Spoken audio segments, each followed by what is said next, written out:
who's Ted Magerman. If there is a music video, a production, a film, or anything, you Google the name, you've probably worked on it. Yeah. Yeah. Yeah, that was the lesser humble me. Talk me through you going into entertainment industry before being baptized and after. Jesus Christ is loving, which we know he is, but we should also understand the other side of Christ, which is the rebuking side. I got into financial debt because I believed that I would always catch up. The industry would not be a safe place for me to have any close relationships. I tried it. It felt fulfilling, but just as it felt fulfilling, it was very empty. There's no need for me to fraternize with an industry that is going to blatantly disrespect, blaspheme God. Okay. I do that and I show God who and what I am made of. Everybody is so hung up on wanting to make it to Netflix. I lost that desire when I realized what the ticking boxes for acceptance was. I was introduced to pornography. How was I introduced to pornography? From a friend who was 9.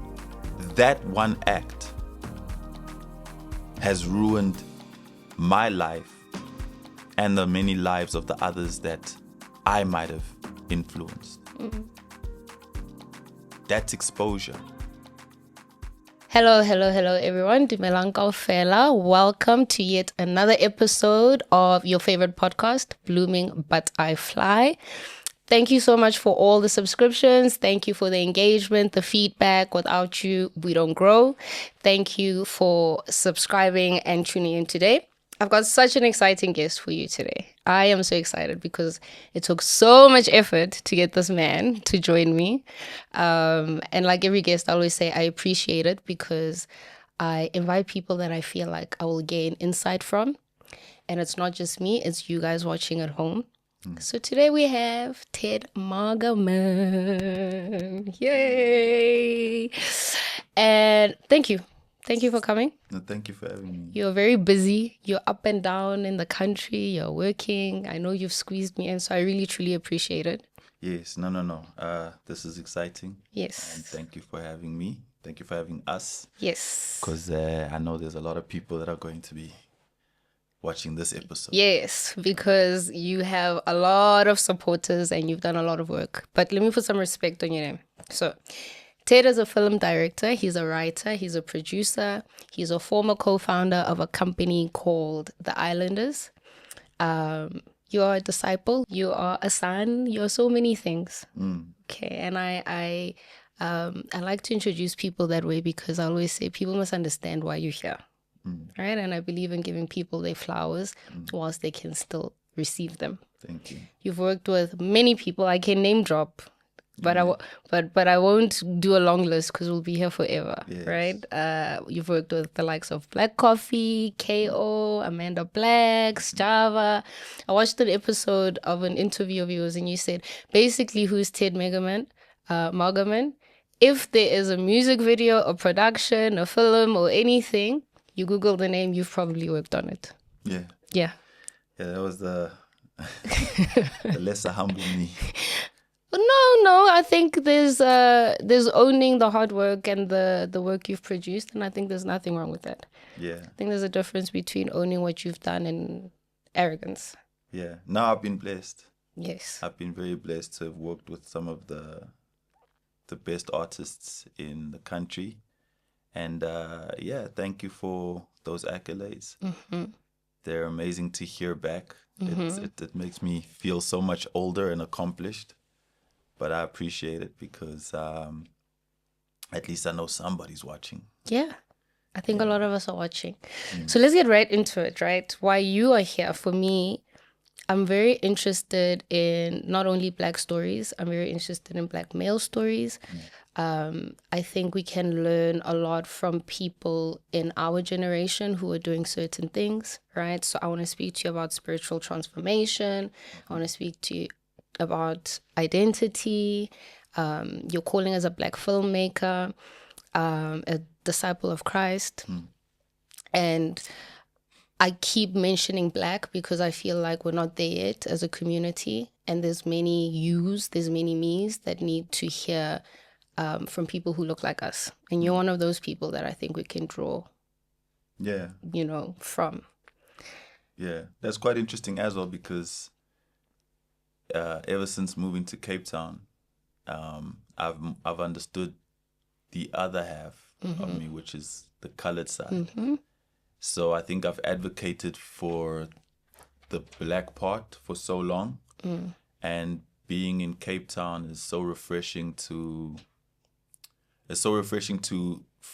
discover the identity of the colored side. Okay. That makes up a lot of who I am and who I have been. Okay. So yeah, when we do dive into that, I will touch on those because I think it's very important to understand that as much as we want to unify cultures, it's based on community.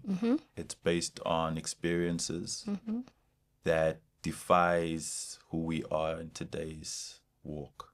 Okay. Yeah. Well, let's get into that. Let's get straight into, because my first question was going to be, who would you want us to understand Ted to be? Who is Ted? I know you come from Velcom, but you're speaking about like maybe an integration of identities, a Black male, a colored male. You've lived, I know, like in Velcom, in Pretoria, in Johannesburg, now in Cape Town. Talk me through you and who you want us to know you to be. Let us not speak on your behalf. I mean, with regards to the identity, I grew up in an all-female family with my mother and my older sisters. Okay. They're colored. Okay. So my mother's background is she's colored, but she was brought up as a Sotho woman. Okay. So her culture for the first part of her life was Sotho based. And then for the second part of her life was very colored orientated. Okay. So they spoke Afrikaans, but for some reason they felt the need to speak English to me. So I wasn't introduced to any other language but English. And then when I got to spending time with my grandmother, which would only be once a year, and that side of my family, my father's side of the family, which is the Black side and the Sotho side, they then also didn't speak Sotho to me. Okay. So I wasn't culturally enhanced when it came to language, and I was always treated differently from, both sectors because I don't know if they felt like I'm the chosen one. I'm supposed to take everyone out of this slump or whatever the case may be, but nobody decided to teach me culture. So when boys my age were going to the mountains, I was watching them leave without an understanding or a urgency to be introduced to what's going on there. My father, who wasn't in my life, but for that short period of time of taking me to my grandmother, could have explained to me what's happening. And then when it comes to the colored side of things, they're westernized in the sense of they don't adapt to a specific culture. So there was no real culture there. It was, there's no specific day or anything that happens in the culture, in the colored culture besides Easter, where it's pickled fish, or Christmas, where it's, certain food. So that was that identity for me. And then where I learned identity was in my primary school, high school, and coming out of high school, which is surrounding myself with different groups of friends. So I'd have Black friends, I'd have white friends, and I'd have colored friends. And that's where I basically gained culture. So yeah, so coming up into the world after that, it was very easy for me to adapt and to open my mind up to different cultures and not to partake because I felt like that would be disrespectful. You feel like you partaking in either of those cultures? Because I didn't have an understanding to an extent. Okay, I find that interesting.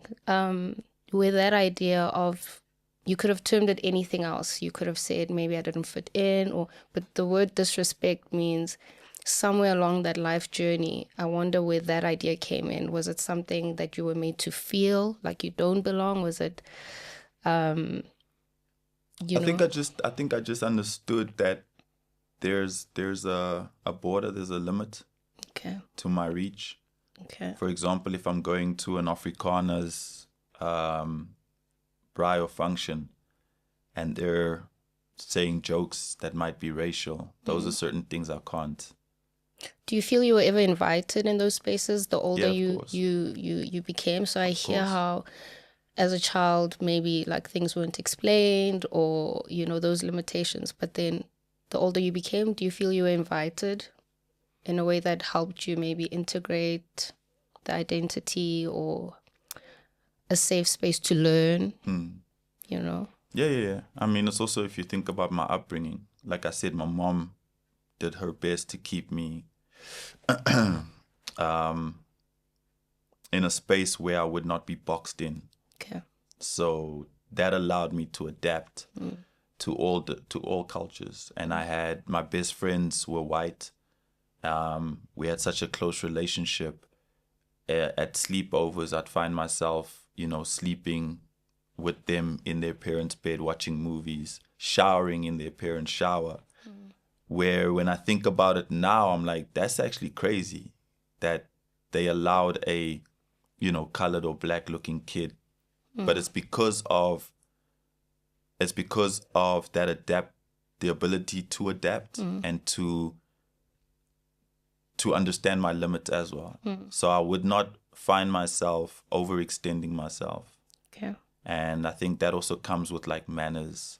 When you grow up with manners, anywhere you go. So if I get invited to my black friends, let's say a funeral, then whatever they're doing, I know not to engage in that because, like I said, I don't want to be disrespectful. If there's a slaughtering or if there's something that, I might not fully understand, I don't want to engage in that. And then that also protects me from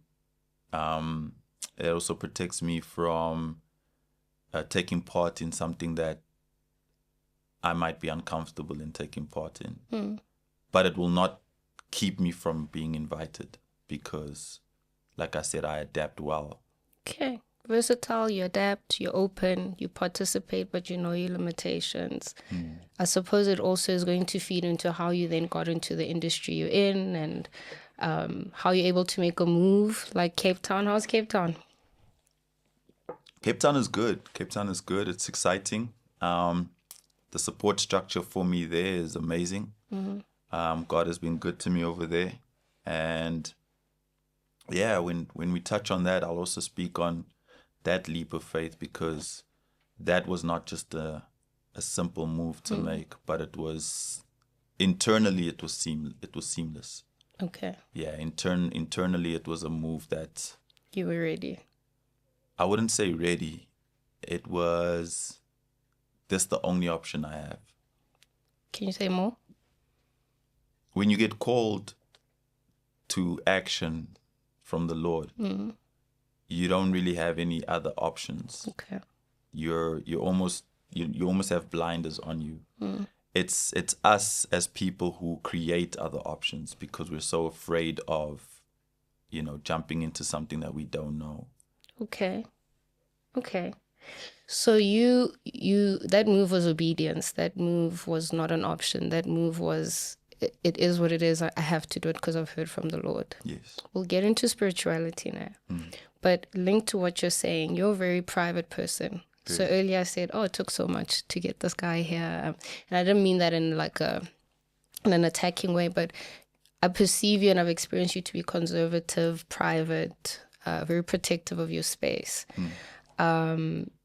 What is that about in conjunction to what you were saying, being adaptable, being exposed to different spaces? How does that come together? Because normally I experience people who had to transition a lot or have a multiverse experience to be very extroverted, very out there, but you're very for the fact that you're on this side of the camera today, yes. it's very different, How does that come to be? I think now that I think about it, it's an amazing question, is that through every part of my life, from adolescence to, early 20s, I've always made it a thing to keep a certain amount of friends around me.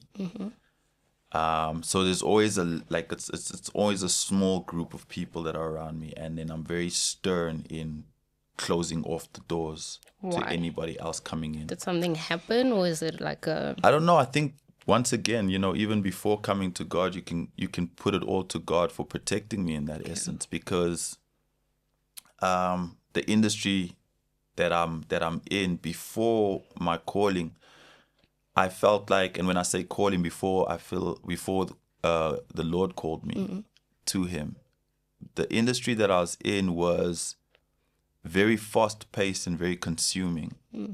So even then, had I opened myself up to all the energies and entities that I was, surrounded by, I'd have been consumed fully. And I think about it now, and I'm like, the amount that I was engaged in is daunting. Now imagine if I had allowed myself to be freely open to everybody and anyone. I'd be a shell of myself. Talk me through that. So, I mean, you've shared publicly that you got baptized not so long ago. How did you grow up Christian? Did you grow up traditional, neutral?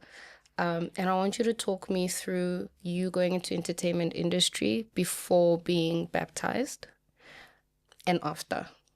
In terms of this consumption you're talking about, what does that mean? So I did grow up Christian. Okay. I grew up in the church from the age of 3. Okay. It was a small church. It was a congregation called the Church of Christ. It's got a couple of branches around the world. Very family orientated. And in that church, we were taught from a very early age to serve. And by serve, we would lead hymns, pray, and whatnot. So my public speaking really came from being able to stand at the pulpit from the age of 12, 13. And then, of course, I got baptized at the age of 12 with my best friend. And you start noticing how the people that are older than you in the church sort of, now we call it fall away, but back then I think we called it living life. Okay. And, when you grow up in the church, anyone can tell you your first reference is your mother and your father, right? Well, in my case, my mother. And for me, it just felt like Christianity was a strict application. It was just strict. It's, you got to wake up Sunday, you have to go to church. It's doctrine. Any sin that you do has to be hidden first and foremost from your mother. So you're not even really considering your sin being hidden from the Lord, because you're afraid of the consequences that will come from your mom. It was not taught to me that there are certain consequences from the Lord, because the system that I grew up in, and this is the danger that I feel is happening in churches today, is that Jesus Christ is loving, which we know he is, but we should also understand the other side of Christ, which is the rebuking side.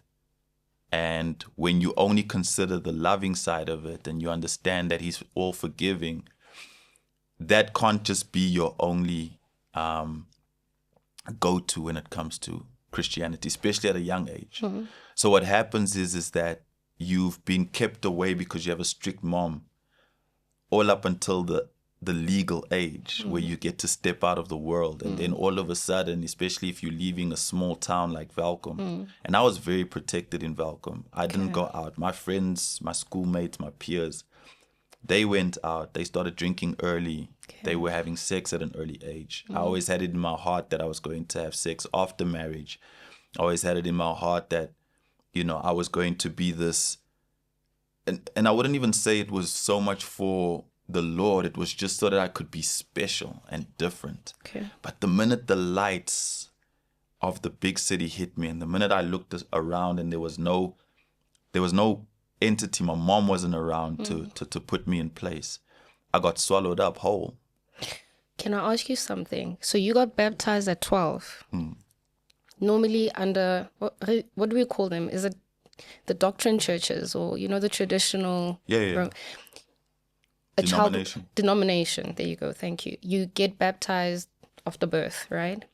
For you to happen at 12, was that I got baptized at birth as well. Okay, so at 12, at 12 was that so your life, own I've doing? been baptized three times.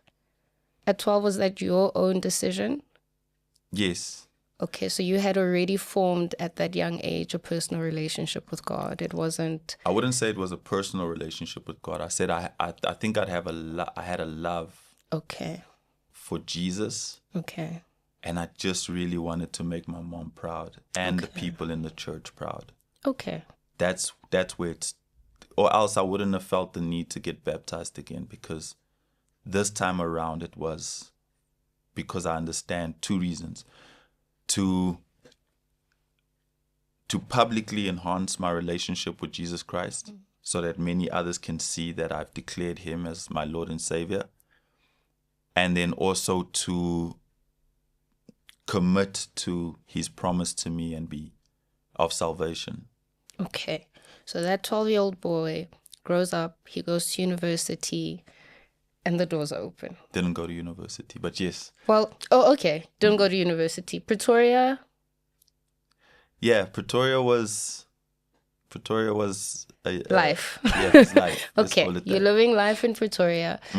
You come to the city, and the doors are open. Now, the foundation of Christ is there, but it's still based on, I want to make people proud and I want to be different, right? Let's go back to looping back to that idea of entertainment industry then can soak you up, right? It's not just the entertainment industry. Okay. I mean, the entertainment industry is what we see from a distance. Okay. So once you get into it and you see that you can touch it, it's right here, that becomes all the more exciting. But you already get a glimpse of it when you do go to university or when you do go to the big city life, because you're not an individual that is being exposed to, a system that has been set in place. You are an individual that is going to come across a lot of individuals like yourself. Right. And it only takes one or two experiences from those that are already experienced in that setting. Okay. So, for example, I can come from Belcom. You can come from another small town. And when you get there, you have a plan in your mind. Your plan is to study, is to graduate, is to flourish. You're giving yourself a certain amount of time. And then somebody who has no care for that, no desire to, go through that system, can come and disrupt or distract you. And then when you look towards your left and you see that, oh, there's another person who looks like me and comes from a small town like me, and this person looks like he's flourishing in the plan, which is studying, etc., but is going out and exposing themselves to these people that are experienced in the big city life already. The Dreamstream studio in Randburg is a full-service studio on Bromfisher Drive. It's perfectly suited for podcast, music recordings, and general video recordings. Backed up by an experienced editing and production team means you can walk in, record, and walk out knowing that everything will get done as you require. Our mobile gear ensures we can cover your video and live streaming needs on location too. We got the cameras, the lights, and the action to make you and your brand shine. Contact us now, studio@dreamstream.co.za, and we'll make it happen. Dreamstream, a place to create yourself. It then starts lying to you a little bit, saying that, okay, cool, all I need to do is balance my time, manage it. And because we're not brought up in the big city, it swallows us up before we even know. So now you start getting into a point where I think I like calling it the fallback ritual, which is you fall back on a lot of work, you fall back on a lot of responsibilities, and you're always catching up. Okay. You know, you're always trying to catch up. Okay. It's how a lot of us, it's how I got into financial debt, because I believed that I would always catch up. You know what I mean? Because that's what was introduced to me when it comes to the big city. Okay. That's helpful. So, in hindsight, what do you think that young man needed, right? So I hold grace for parents because your mom did what she knew, what she had, and what she could, right? And some of it helped and some of it worked. That's why you're here. And some of it needed more resourcing. That's the grace I hold. Looking back, because there are still other Teds, welcome, right? And this is where we're going to come. They're either going to come to Pretoria, Johannesburg, Cape Town, right? The big cities, the flash and the lights. What did Ted need? You know, what can boys and girls at that age actually help themselves with? Because it is a repeated cycle. You're not the only one. Yes, we of see it all the time. We see it with women as well, with little girls. They come, varsity. Even I'd say, I mean, I predominantly grew up here, but I'm also from a small town, right? But even growing up here, you see it. We go to varsity. So there's a difference between high school and varsity and that world and freedom and free will. And what do you think we need? I'm going to speak for myself, but I know this is a generalized answer because it's biblical also. And this is taking no credit from my mom. She did the best with what she could. Backstory on my mom. My mom worked for 36 years. And she knew that she had to take on the responsibility of not only one father, but two fathers that had, left. Okay. My sisters, their father passed away, right? And she had to take care of them. And then when I came into the picture, my father wasn't in the picture at all. So she worked for us. So the little time that she had with us was, like I said, it was that backlog. She's got to catch up. Okay, how are you guys doing with school? Have you guys eaten? The needs. What the younger Ted needed was he needed a godly family. Not that my family wasn't godly, but a godly family in the sense of a godly father and a godly mother. I needed somebody that I could turn to when urges that a young man should not have learned from his peers at the age of 9 could turn to and speak to. There's a lot of things as a young man I couldn't discuss with my mom. And unfortunately, those things carried through to this day. Yeah, then we learn from our peers, right? And then your peers, having not been exposed to the Lord, having been exposed to something else, their mindset is, you do this, you're a man.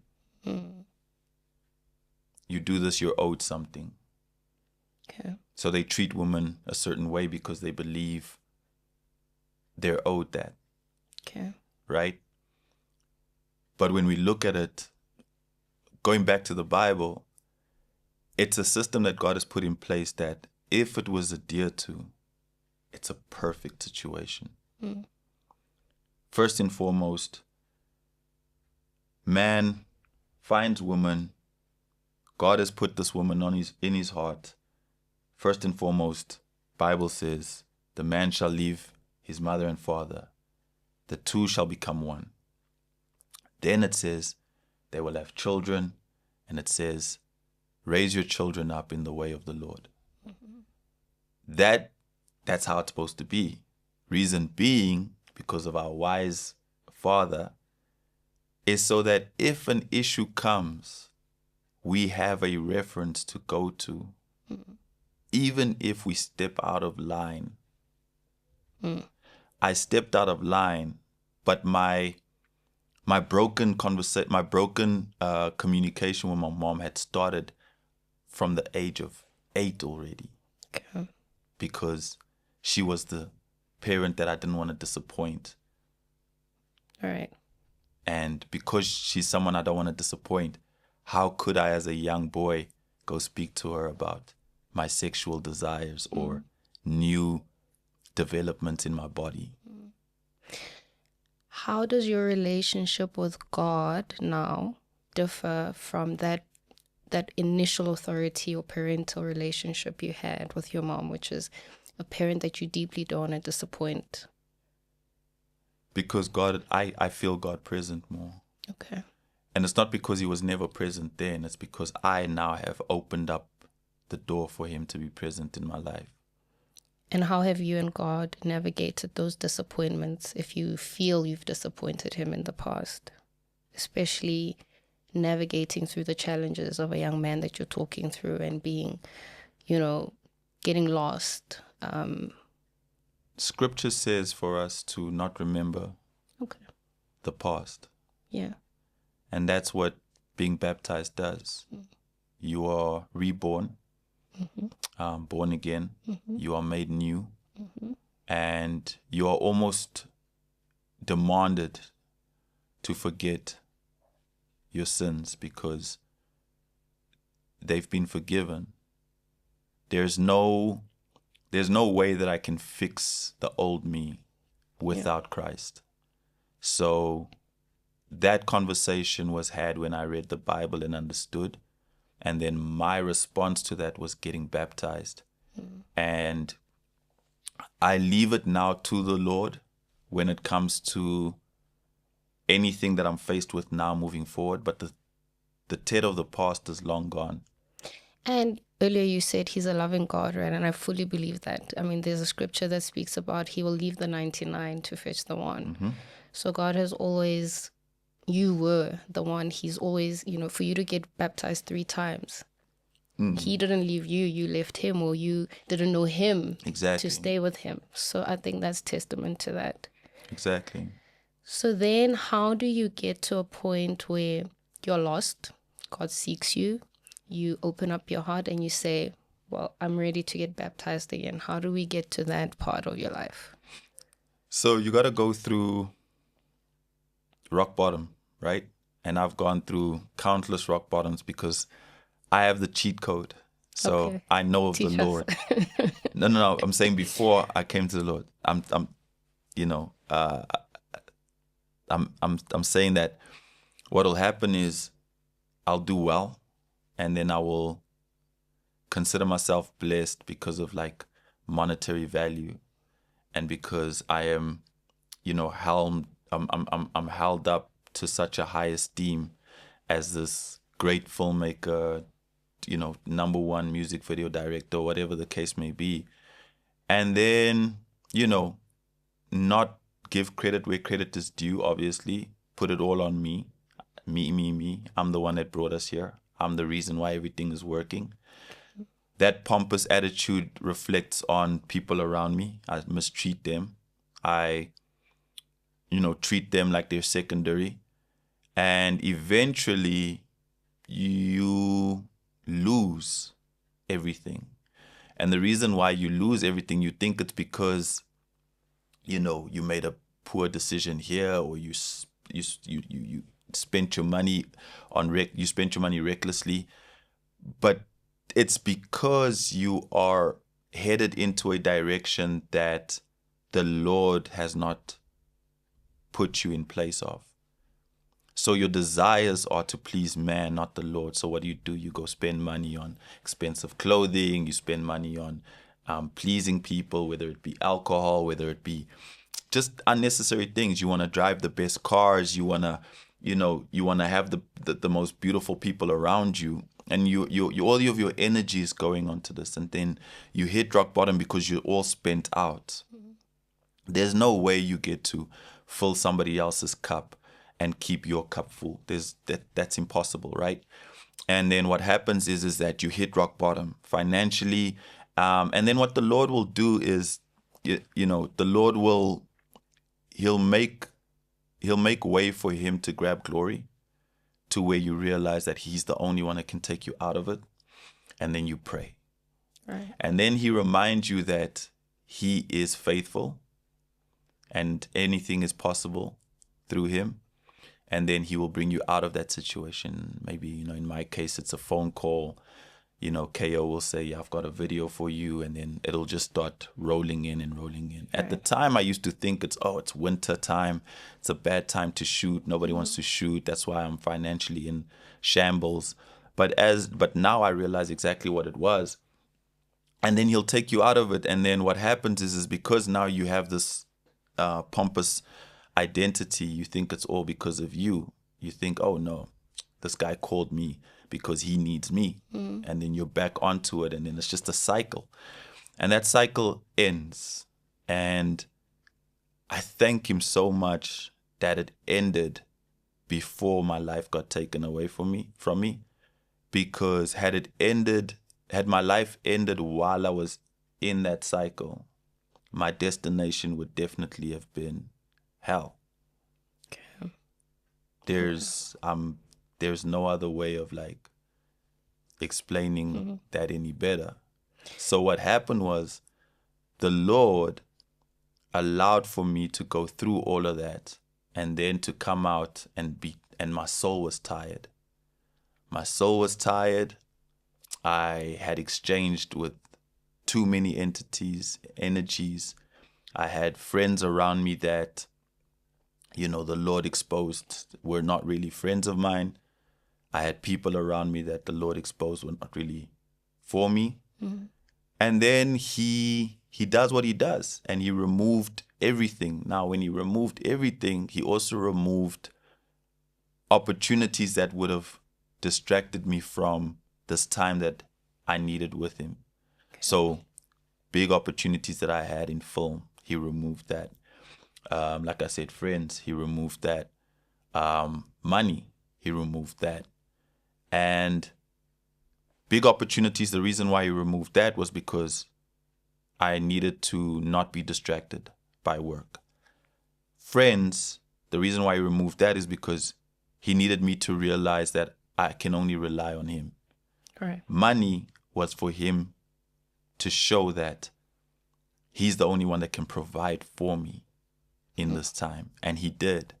Now, the way he provides is he can provide in any way. Like my mom and my sister were helping me out. I'm 36. I shouldn't be getting assistance from my mom and my sister. But the fact that I am is a blessing. And it's a blessing I don't want to take for granted. Mm-hmm. But then I go back to the Lord and I say it's because the Lord has put it on their hearts to help me. Because I know of many people that can't turn home for help, And that's when you start realizing that, okay, Lord, what you want me to gauge from this, what you want me to learn from this is that life brings nothing but sorrow. This brings peace. So let me focus on this. Mm-hmm. And once you start focusing on this, and because there's no distraction from the world, you can only turn to the word. Mm-hmm. Like there is no other desire from me to want to engage in anything else but reading my word and spending time with the Lord. Because when I feel like I need an answer from the Lord, I just go to the Bible and immediately I have something that is relevant in my life. That book has all the answers. All the answers. Or there isn't a life experience. So as a mental health practitioner, when I read the Bible, I'm like, actually some of the tools we use are biblical. Whether or not you believe. Well, not that I believe, whether or not science believes that it's derived from there or other people's beliefs. I don't want to impose my beliefs on people, but I see how there isn't a situation I can live in life that the Bible doesn't have an answer for. Can I just say something? Yeah. On that point of not imposing your belief on people. Yeah. I wanna say something that might get us in trouble. Not say it. If you say it, I don't get into trouble. If you look at how if you go to Netflix, right? And I'm a filmmaker, I can speak on it because they've shut the door on me a couple of times. And you switch on to a program, even if it's your favorite program, you realize that there are elements that have been promoted to you, and you have no say in that regard. Don't you feel like that has sort of been pushed onto you? Yeah. Now, consider that one side. And whether you believe in that or not, it's on one side. There is somebody that does not believe that that is right. Right. Why is it okay for that to push its agenda and for Christians to not? So I don't, maybe let me rephrase. I don't believe, when I say I don't push my agenda on people, I am respectful if somebody is not open to receiving Yes, it. It does not yes. stop me from talking about God. It does Okay. not stop me from owning my Christian position and advocating and hoping and praying that through me living that way, I'll be a vessel that God will use to draw you. Be Okay. it curiosity. Even if somebody debates with me about Christianity, I find it fantastic because already the Spirit is working in you to engage with it. I think somebody who doesn't even want to engage in a debate is harder spiritually to pull, and I think that as a disciple, one of our mandates is to gather lost souls. So I do think that analogy of Christians, disciples, you should speak about God. You should own it. I mean, I see it now. Your social media looks different, right? It's Pastor Philip Anthony Mitchell. Yes. It's God. It's changed. It's evolved, not changed. It's evolved. So I feel like It's clean. It's clean. It's one way of somebody's going to spiritually latch on to that, right? And a lot of people have, and that's the thing. That's why I mentioned, and I'm happy you saying, in a sense, look, not everyone's going to be saved, right? We know that. We know even those that call themselves Christians might find themselves on the short end of the stick when it comes to salvation. But I look at my own life, and had there not been the essence of testimony or people speaking about God, I don't think I would have understood exactly what it is that I'm missing. Exactly. Even though I have a background of going to the Lord. It's that I could see the Lord being celebrated and glorified on the platform, the same platform that the devil was Also being glorified. glorified. And for me, when I needed the Lord, he looked more attractive to me than the world. Okay. So that's what I mean. And I'm happy that you said it that way, that you don't push your agenda in the sense of, if somebody does not want to hear about it, please don't. Yeah. Because Jesus says, do not throw pearls to pigs. And that's exactly what it means. Be careful who you share the good news with, but at the same time, you are meant to share the good news because there is an evil that is being spread at a rapid pace, and that evil has and is infiltrating churches. And if a lot of us are quiet about the Lord, then that evil will look like it's glorifying God. People will not be able to determine what is truth and what is not. And I think spirituality and the Bible moves with time, right? Hence, there's an Old Testament and a New Testament. And we're all called to something. People are evangelists, some are teachers, some are prophets, whatever it is that God has spoken to you about your purpose and your reason for being here. So for you, what do you think it is? Like, I just notice, I mean, I've gotten like a brief snippet of you before and after, right?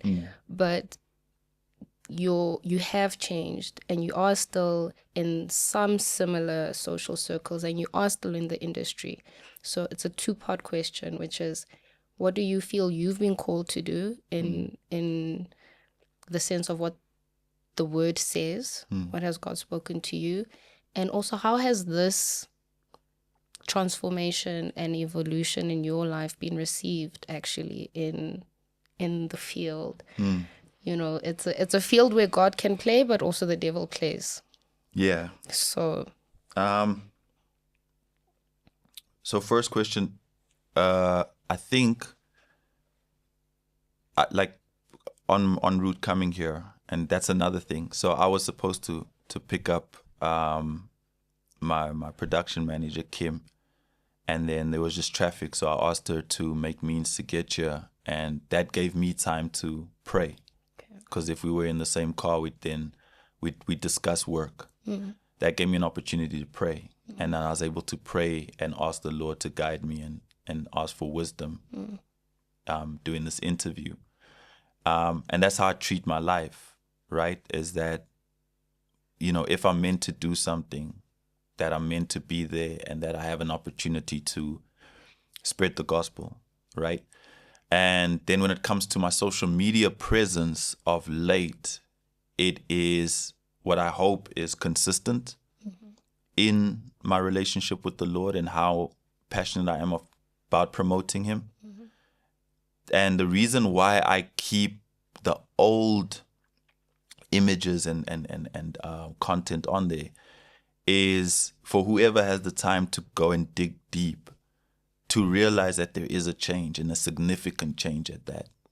Yeah. I'm not only speaking about the people that I'm hanging around. I'm speaking about, seeing the light, seeing a different me. I think the mindset has changed. Do you understand? Personally, that what I've experienced, the mindset has changed. And a lot of the times what it does is it brings a lot of people who are afraid to leave what they believe is everything for something that they don't know exactly how it's going to end. You come from being friends with some of the biggest celebrities, access to the biggest celebrities. You come from working with the biggest stars. You come from being a big star. You come from, a bank full of money. You come from cars and a beautiful home, to literally everything get taken away from you. But I can step out without my sunglasses on, because crazy enough, I used to have this belief that if I don't step out with my sunglasses on, and this is during the evening, that I'm exchanging souls by looking at people's eyes. I'm exchanging energies. It's a ridiculous thought to have, but in essence, it's like, where does that come from? That comes from an insecurity because you're not secure. Okay. You know what I mean? You're not that you're not secure with yourself. You're not secure because you don't have any protection against spiritual warfare or evil realm. So you think to yourself that, this person's looking at me. This is probably what's happening. Well, whether it's happening or not, you're not secure. Do you know what I'm picking up? And I don't know if it will speak to you, but there's a clear theme of God having been speaking to you in a way that maybe different phases of your life you could understand it, be it sunglasses at night. There's an exchange, there's a spiritual realm. It exists. Protect yourself. To get baptized more than once. To have discernment, this friend, this project, not it. Like The Dream Stream Studio in Randburg is a full-service studio on Bromfisher Drive. It's perfectly suited for podcast, music recordings, and general video recordings. Backed up by an experienced editing and production team means you can walk in, record, and walk out knowing that everything will get done as you require. Our mobile gear ensures we can cover your video and live streaming needs on location too. We got the cameras, the lights, and the action to make you and your brand shine. Contact us now, studio@dreamstream.co.za, and we'll make it happen. Dreamstream, a place to create yourself. I think that's how I'm hearing it. Like, God has always been there, even when you didn't realize that He was speaking protection and guidance to you, just in a language. So how I speak about it in my industry, right? I may not be called to be a minister in church, but this is ministry. Amen. And I speak in psychological forms, right? In a language that there is somebody or a crowd that will hear God in a scientific way. because we're so, like souls are so spread out and we're in different walks of life. Evangelism, teaching, and drawing of souls has to speak to the world we live in, but not be of the world. Does that make sense? Exactly. Amen. So I think your preservation and spiritual, I think the reason why you're able to get to being baptized and being born again and this, you were always protected. I just wonder if you were aware. You speak about it as an insecurity, but I hear it as maybe not being fully grounded in God as you know him now. Yeah, I appreciate that. I can see truth in that. Yeah. Like I said, God never leaves. He is Yahweh. He is the creator of all things. He never leaves. It's almost as if there's a center point, and the further and further we move away from God is the further and further we get away from what he has to offer us. Mm-hmm. So you could still hear, you could still feel, but you're moving away. You're moving away. And the Lord is patient, man. He's slow to anger. So he can see you and almost allow you to drift apart. But he knows that there's going to come a time when he's going to call you. Mm-hmm. And it's almost as if that time is an opportunity for you to like really, really get into your purpose. Mm-hmm. Now, if you're a purposeful person, Christianity aside, you know that, let's say you're unemployed, right? You're unemployed.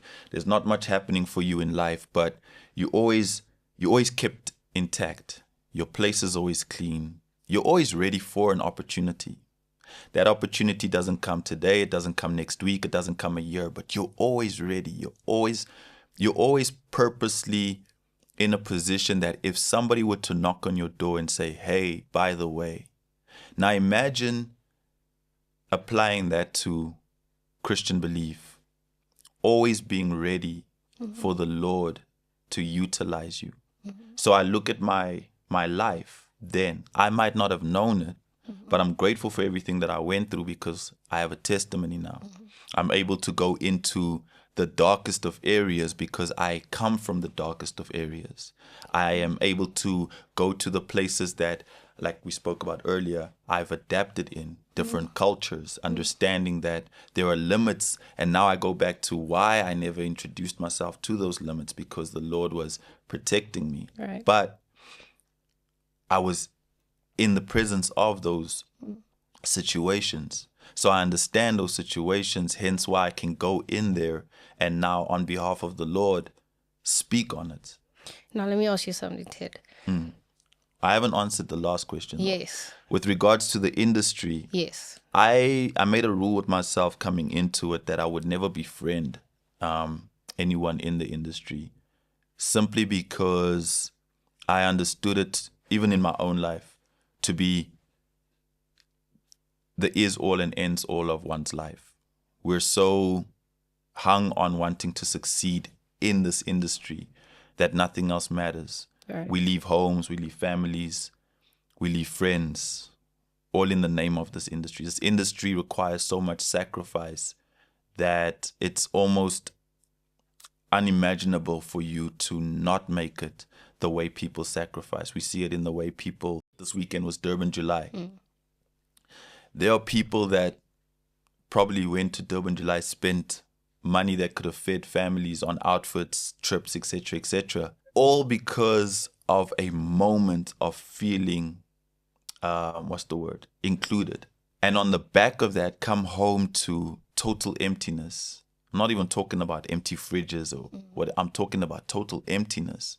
Not having anyone to lean on in elements that you need. It's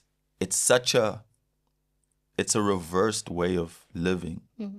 And that's why I felt like the industry would not be a safe place for me to have any close relationships. I tried it. It felt fulfilling, but just as it felt fulfilling, it was very empty.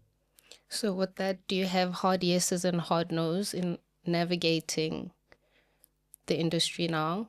Because you're living in a world of polarities in terms of entertainment and discipleship. You're working in an industry that's going to challenge some of your Christian values and challenge. I mean, how has your filmmaking, your work, or your production changed now that you are rooted in certain things where that may not be the ask, right? Because you still need those people, places, and things sometimes. No man is an island.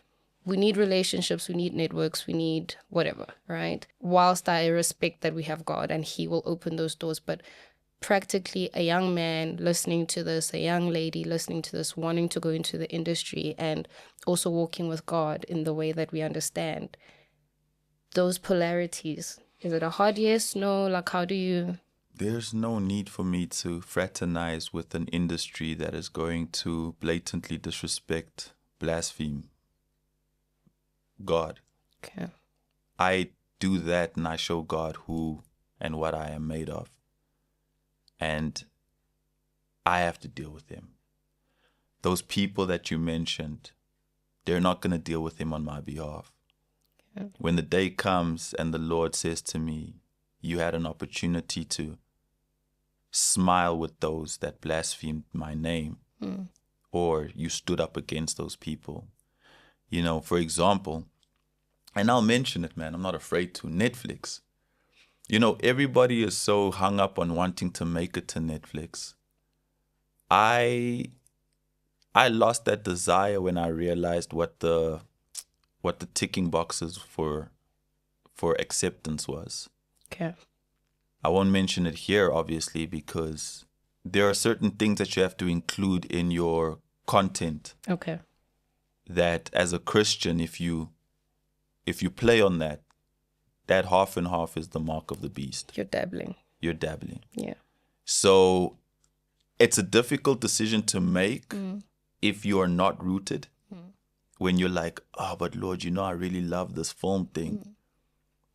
But if you are rooted, it's the easiest thing because you know the Lord will provide a way for you. And now I'll even go on camera and say, the Lord is providing a way for me to not be accepted by Netflix, but to be a competitor to Netflix. Right. So do you understand what happens when you trust in the Lord fully? That's the key word.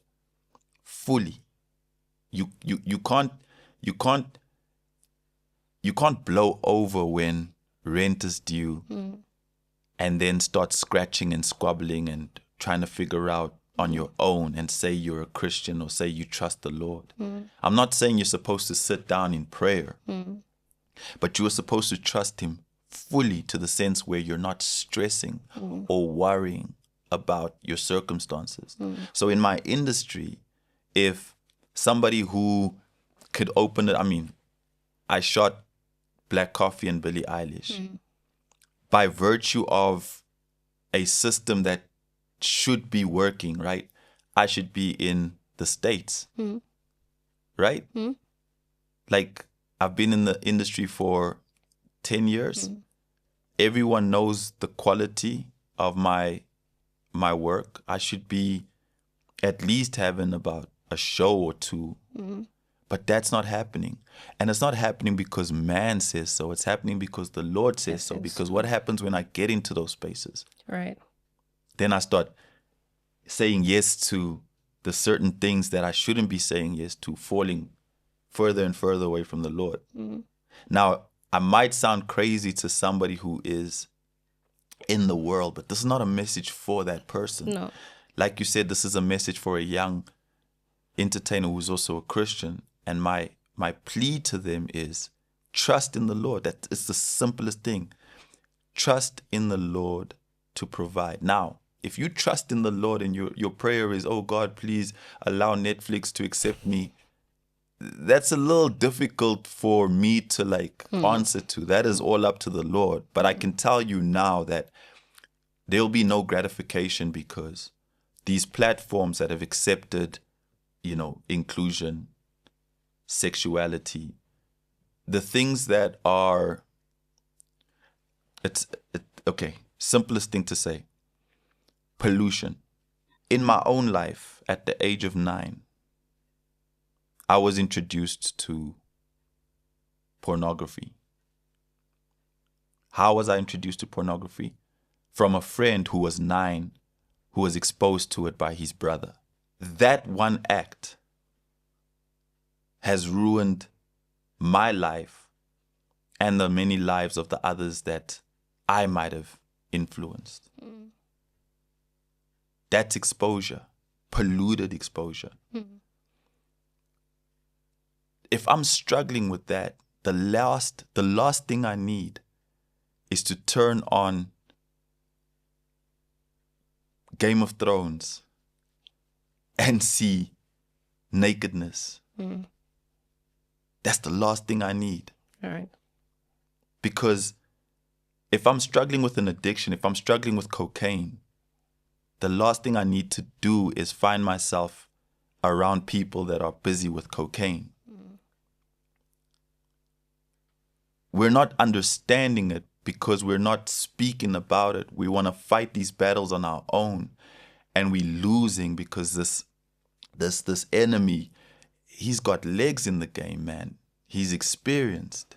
He wakes up every day to kill, steal, and destroy. He was there to offer Eve disobedience. Now we can keep going. If they can keep rolling, we can keep going. Okay. Do you understand what I'm saying?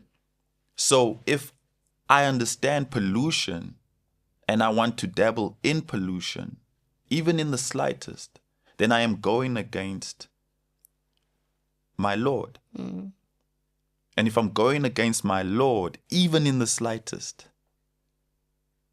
mind you, I'm not going against him just on my accord. I am now introducing things that are going to destroy the future. Where there is, forget a young filmmaker, talk about a young 9-year-old boy or girl who watches a show that I've created. And I've written many. Before coming to the Lord, I've written many shows where there's sexual activity, there's strong language, there's this, there's that. And I'm thinking about it in how do I benefit from it? But now I'm thinking about it in the sense of when a child watches this thing, and you can't tell me that there's restrictions to this. I know of kids that are watching Love Island on Netflix. I know of kids that are they watching these shows. These shows Netflix does not have a restriction, right? Multi-choice parental advisory protects them. It doesn't protect us. So the content keeps getting made. And us who are grown, who are struggling and see this and it influences us and we go to our Lord and we pray, we're mature enough to do so. But what about a child who now has to go and fend his entire life, grow up to see girls, grow up to the varsity level and see girls and guys treat each other like they're worth nothing and get exposed to that. It doesn't just end in your living room where you watch the show and you switch it off and you can go to bed. It's demonic. It's taken over. You know, it's taken over us. And if we don't counter it with podcasts like these, if we don't counter it with content that I intend on making, if we don't counter it with healthy output, right? Then just by virtue of us not doing anything, I'd say that is us partaking. Okay. I'm going to try to tie it all together. I'm sorry, I'm taking over your show. No.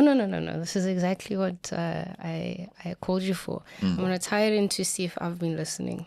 When we go back to mom and we go back to your upbringing and we go back to your relationship with God and getting baptized 3 times and God always being there in one way or another, what I'm hearing is there's something about accepting full dependence on God, not doing something in your own strength, including parenting. So if we're talking your mom, my mom, anybody's mom, if we're talking pollution and exposure, right? There's something there that cannot be done without God. Like we have to leave in the gap for him to fill in the gap. Okay, because she did what she could, and then God did the rest. Pollution, okay, you can, I work with this a lot. Screen time, I'm very sensitive on screen time. My daughter doesn't get certain screen time. We've got enough research to show the damage. We've got enough teenagers and adolescents exposed to the things you're saying. We've got adults now that are struggling with things because of exposure, right? So there's something about full dependence on him. And when he says no, so going back to that question of somebody coming into your industry or following in your direction or drawing inspiration from you, obedience comes with a sacrificial yes to God and trusting that he will plant you where you need to be planted, right? That you are called for a purpose in that industry, in that talent, but it doesn't have to be worldly. Right? And the fruits here on earth aren't the fruits, the ultimate fruits. Amen. Actually. Yes. The fruits are Treasures. And the treasures, they are in the afterlife. And what does the word say? Eternal life, The first shall be last. And the last And shall be the first. last shall be first. And actually being a disciple, in my interpretation, part of it is accepting that on earth it may not look like you're fruitful, but that is not what we're working towards. Right? And it goes back to what you're saying.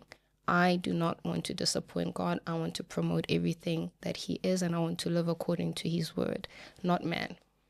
In Matthew, a young man comes to Jesus and he says to Jesus, how I want to follow you. And Jesus says, have you followed the law? And by the law, he means the law of Moses, which was obviously set in place for the Israelites who needed that directing. And now, fast forward a couple of thousands of years, what's happening is the Israelites are following these laws to look lawful, right? So what does that mean? So that they can stay out of persecution. So you look lawful as, for example, it's like manners, right? And this young man says, yes. He says, do you honor your mother and father? And this young man says, yes. And then Jesus says to him, go sell everything you have and then follow me. And this young man gets disheartened because that's where his heart lies, in his treasure, right? His money. If you bring it to us today, some people it could be money. Some people it could be their families. Whatever the case may be, but 90% of the time it's money. And then Jesus follows with that. Obviously the man leaves and Jesus follows and tells his disciples, it'll be easier for a camel to pass through the eye of a needle than for a wealthy person to enter into heaven. Now, people like to put a full stop on that. And then they believe that, Christianity means you cannot be wealthy. You're not allowed to be rich. If you are wealthy and you are rich, that means you're damned. No. That's not what it means, because you failed to read the next line. Because his disciple says, does that mean that no one will enter heaven?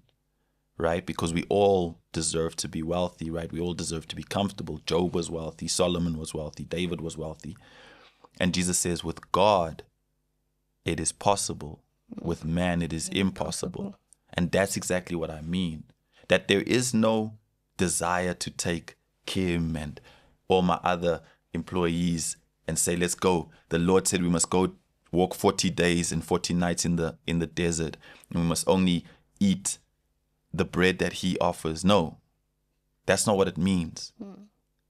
It means that whatever the Lord brings, we will be able to handle it only with him. Because the minute we exclude him, that's when all the pollution comes in. Because if I'm introduced to $1 million and I don't have the Lord, my first thought is, I need to show this off to man.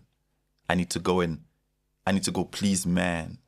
I need to go and exploit myself around people who don't have my best interests.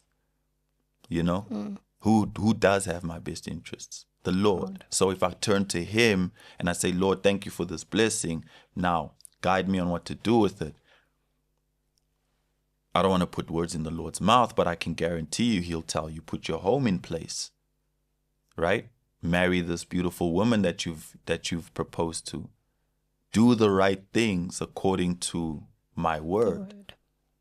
That's what it is. Now, what we like doing is we lean on our own understanding. Okay, I've got this money. That's distraction without the Lord. That's it. And then what does it say? Like you said, our treasures and our treasures are in heaven. How do we enter heaven if our time on earth has been full of distraction? Ted, the Bible is long, and so is life. We can talk forever. I'm going to wrap it up here. Okay. And like, if not all my guests, because you guys you all bring something like rich. You're coming back. Maybe I'll come to Cape Town. Maybe the next segment is about marriage. You didn't even ask me about my fiance. This is what I'm saying. The second segment has to be about marriage. Maybe by then you're married. I don't know. I really did want to go into that. I think it's a part of the journey that a lot of young people can learn from. I'm curious, being unmarried. The before, the after, the during, the transition. There's so much to talk about. Beautiful woman. Also. Thank you. She is. Gorgeous, gorgeous couple. Yes, I'm very blessed there. So thank you. Thank you for coming. Just one last tradition that we do here at home. Okay, just a moment of trust. When I want you to close your eyes. Okay. You've watched the episode. I'm sure you know what happens. Close your eyes. Tune into your five senses. See the images that you see. Close your eyes. You'll open after. Okay. Trust me. We've been here for so long. Come on. Pay attention to the sounds. Pay attention to what your clothes feel like, what you're feeling and touching. And I want you to think, Ted Magerman, blooming butterfly. What is next for you in your walk of life? Discipleship. That's the only word that is popping up. Okay. Discipleship. Whatever that may mean when the time comes, yeah. But I'm also excited. I can feel a sense of excitement towards that. So, yeah, that's that. Okay. I speak life and prayer into that. Thank you. Thank you, Ted. Thank you so much. It was fun to speak. Thank you. I'm glad it was a good use of your time. And I know a lot of us are going to gain a lot. I always rewatch because when I'm in it and when I watch are two different takeaways. Yes. Yeah. I just hope people don't they don't think I'm a radical or overly excited Christian. I genuinely have a passion for the Lord. Yeah. Genuinely. There's a million things we could have spoken about, and I feel like this is where the Lord wanted to take it. So, I hope it inspires who it's supposed to inspire, and I hope it encourages people to take their walk with Christ seriously. You know, there's so much greatness that comes with it, and you get to live an exciting life because for the first time in your life, you can depend on somebody who will not fail you. Okay. I have nothing to add. I pray you guys get what you needed and what you're meant to get, and I will see you next time. Bye.